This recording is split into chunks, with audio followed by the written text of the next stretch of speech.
अब स्टूडेंट्स अगला जो प्रश्न है वो कुछ इस तरह से है कि चार आवेश हैं हमारे पास, plus q minus q, plus q और माइनस क्यू, और ये क्रमशः एक डी भुजा वाले वर्ग के कोनों पर स्थित है। और एक आवेश है क्यू नॉट, उसको अनंत से इस वर्ग के केंद्र पर लाया जाता है। तो इस पूरी प्रक्रिया में आपको कितना कार्य करना होगा वो बताना है। तो ये रहा मेरा वो वर्ग जिसके किनारों पर चार आवेश स्थित हैं। उसी तरह से जैसा कि प्रश्न में बताए गए हैं, वर्ग की भुजा कितनी है डी, और मुझे इस वर्ग के केंद्र पर जो कि दोनों विकर्णों के कटान बिंदु पर होता है वहां पर एक आवेश को लाकर रखना है जिसका परिमाण कितना है क्यू नॉट। और लाना कहां से है, वैद्युत क्षेत्र के बाहर से, मतलब अनंत से इस बिंदु तक लेकर के आना है। तो इस पूरी प्रक्रिया में कितना कार्य होगा वो बताना है।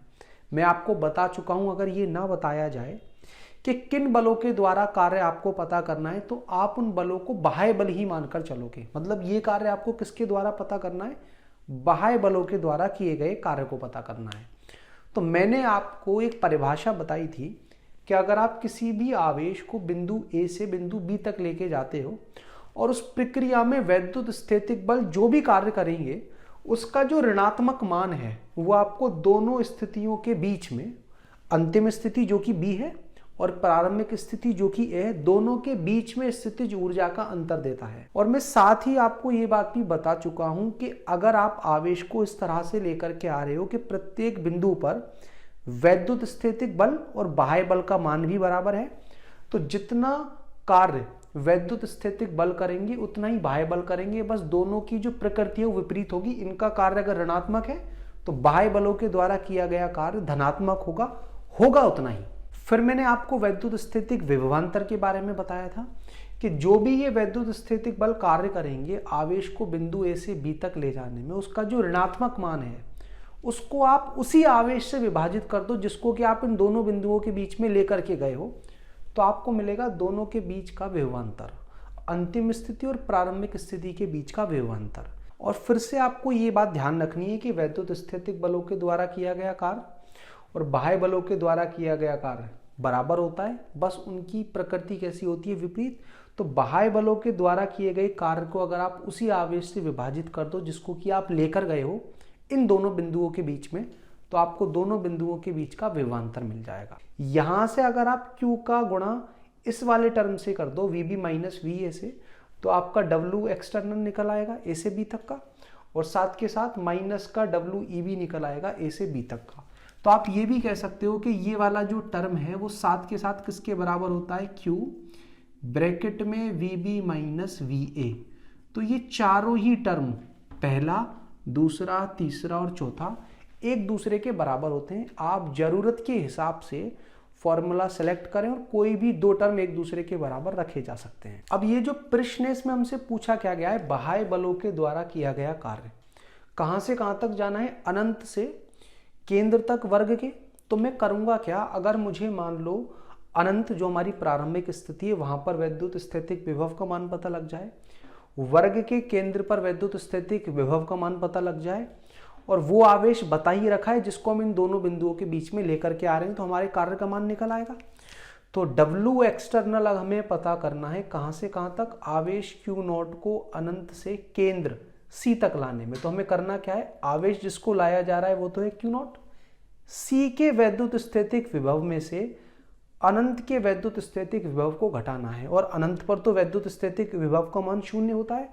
तो आपको करना क्या है, Q नॉट का गुणा करना है केंद्र पर जो भी वैद्युत स्थैतिक विभव का मान है उससे। अब केंद्र पर वैद्युत स्थैतिक विभव निकलेगा कैसे, केंद्र के चारों तरफ चार आवेश रखे हुए हैं, तो आपको क्या करना पड़ेगा, अध्यारोपण के सिद्धांत का प्रयोग करना पड़ेगा कि बिंदु C पर जो नेट विभव है उस सभी में देखो K तो बाहर ही आ जाएगा। आपको पहला आवेश देखना है, पहला आवेश है Q, और पहले आवेश से ये देखना है कि केंद्र कितनी दूरी पर है। तो अगर वर्ग की ये भुजा D है, ये भुजा D है, तो उसका विकर्ण कितना आएगा, D अंडर रूट 2, और ये दोनों ही विकर्ण एक दूसरे को अर्ध विभाजित करते हैं, तो यहां से यहां तक की दूरी कितनी बचेगी, D अंडर रूट 2 और बटे में कितना 2, प्लस दूसरा आवेश अगर आप देखोगे वो कितना है, माइनस का Q, और उससे भी केंद्र की दूरी वही होगी D अंडर रूट 2 बटे 2, समझ में आ रहा होगा आपको। प्लस तीसरा वाला आवेश देख लो क्या है, Q, उससे भी दूरी वही है, सभी कोनों से केंद्र की दूरी सेम आएगी। और चौथा आवेश कितना है, -Q, और उससे भी दूरी कितनी, d√2/2। तो आप क्या देखोगे, जितना ये धनात्मक मान है उतना ही ऋणात्मक मान है, जितना ये धनात्मक उतना ये ऋणात्मक। तो K का गुणा जैसे ही आप 0 से करोगे तो आपको बिंदु C पर कुल विभव का मान मिल जाएगा, जो कि कितना है, 0। और अनंत पर वैद्युत स्थितिक विभव भी कितना था, 0। तो दोनों का विभवांतर भी कितना आएगा, 0। तो आवेश कुछ भी हो जिसको कि आप लेकर के आए हो, इस पूरी प्रक्रिया में कार्य कितना होगा, 0। तो अगर आप किसी आवेश Q0 को अनंत से इस वर्ग के केंद्र तक लेकर आते हो तो इस पूरी प्रक्रिया में कोई कार्य नहीं होगा। और ये मैटर नहीं करता कि आप किस रास्ते से उसको लेकर के आए हो, चाहे आप सीधा सीधा ले आओ, चाहे आप एक टेढ़े मेढ़े रास्ते से लेकर के आओ, क्योंकि वैद्युत स्थितिक बल संरक्षी बल होते हैं तो उनके द्वारा किया गया कार्य पथ पर निर्भर नहीं करता। और क्योंकि बाह्य बल हर जगह वैद्युत स्थितिक बल के बराबर है तो उनके द्वारा किया गया कार्य भी पथ पर निर्भर नहीं करेगा। समझ में आ गई। चलिए अगला प्रश्न देखते हैं। तो स्टूडेंट्स नेक्स्ट क्वेश्चन कुछ इस तरह से है कि एक बंद पाश या लूप में वैद्युत स्थितिक बलों के द्वारा किया गया कार्य 0 होता है, और अगर हाँ तो वो कैसे। तो ये बात तो हमें पता है कि वैद्युत स्थितिक बल संरक्षी बल होते हैं तो उनके द्वारा किया गया कार्य रास्ते पर निर्भर नहीं करता।